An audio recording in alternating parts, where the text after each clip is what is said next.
Houston, abbiamo un problema e questa volta pare pure bello grosso. Che cosa sta succedendo? La nota piattaforma di cloud Google Drive, utilizzatissima da milioni e milioni di utenti, improvvisamente ha iniziato senza apparente motivo a cancellare i file degli utenti stessi. I motivi non sono stati ancora chiariti, ma il vero gentiluomo digitale non si lascia abbattere. E allora andiamo a vedere insieme innanzitutto come porre rimedio a questa situazione e in secondo luogo a cercare di capirne un po' di più. Allora, ti senti pronto? Iniziamo. Per capirne un po' di più sarà sicuramente opportuno andare a dare una rapida occhiata a quello che dicono in merito le varie testate di settore. Ad esempio, la rivista Punto Informatico ci informa che molti utenti di Google Drive hanno segnalato un problema sul forum della stessa Google negli ultimi 2 giorni. Il problema riguarda la scomparsa dei file ospitati su Google Drive. Nel caso segnalato ad esempio da questo utente, Google Drive è tornato ad uno stato precedente, risalente addirittura a maggio del 2023. Inoltre, a quanto pare, non è chiaro se il problema sia dovuto ad un malfunzionamento di Google Drive o a un altro fattore che impedisce agli utenti di accedere ai loro file.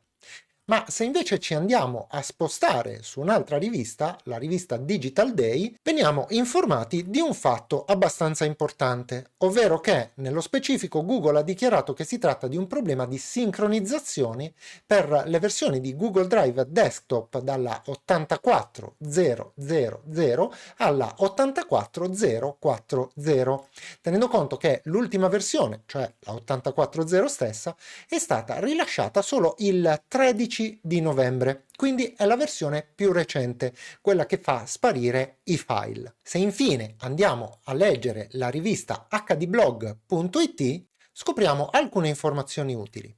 La prima è che, a quanto pare, dopo la prima segnalazione c'è stata una sorta di effetto valanga, perché i singoli utenti pensavano di aver smarrito semplicemente i file, ma successivamente, leggendo la notizia, a quanto pare si sono resi conto che si trattava di un effetto che non concerneva solo loro, ma la piattaforma di Google stessa.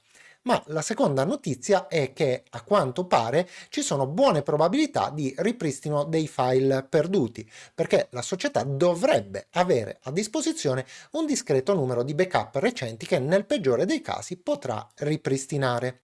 Ma a questo punto come dobbiamo comportarci per prevenire questo problema nel caso in cui utilizziamo Google Drive e fare in modo da tenere al sicuro i nostri dati? Eccomi qua. La prima cosa da fare è quella di andare in basso a destra ad individuare, eventualmente cliccando su questa frecciolina, l'icona di Google Drive, andare a cliccare con il pulsante destro del mouse sulla stessa icona e quindi andare a fare un clic su questa rotellina qui per aprire le impostazioni. Dopodiché ci porteremo sulla voce informazioni e scopriremo la versione di Google Drive.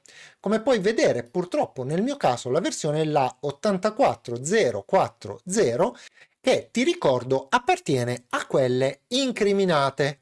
Nel caso in cui la versione sia una di queste, i tuoi dati sono potenzialmente a rischio. Tra l'altro è molto probabile ovviamente che la tua versione sia stata nel frattempo aggiornata e corrisponda appunto a una di quelle suscettibili al problema. Una volta appurata questa cosa, ma ti consiglio di fare in ogni caso questa operazione, quello che devi fare è andare qui in basso dove c'è l'icona di Esplora File, aprirla, portarti su Google Drive, aprire il mio Drive ed effettuare un backup su un disco esterno oppure se ci stanno su un pendrive sempre esterno di tutti quanti i dati in esso contenuti, almeno fino a quando il problema non sarà risolto. Naturalmente un mio consiglio personale è quello di fare in ogni caso sempre dei backup di tutti quanti i file che abbiamo in cloud, perché purtroppo non si sa mai. Se non sai come effettuare il backup, niente paura. Tempo fa ho fatto un video su un software che si chiama Cobian Reflector che è in grado di fare egregiamente anche questo backup. E se vuoi il link del video, naturalmente te lo lascio qui in alto. E per la serie meglio diventare rossi prima che verdi dopo, ovvero meglio prevenire che curare, oggi abbiamo scoperto che fidarsi dei drive in cloud è bene, ma non fidarsi è meglio. E ora che ho finito con i proverbi, ti lascio ricordandoti che non solo se utilizzi Google Drive, ma anche se usi altri tipi di drive in cloud, come ad esempio Dropbox, SugarSync e così via, è sempre bene avere una copia su un supporto esterno e tenerlo sempre scollegato dal proprio computer.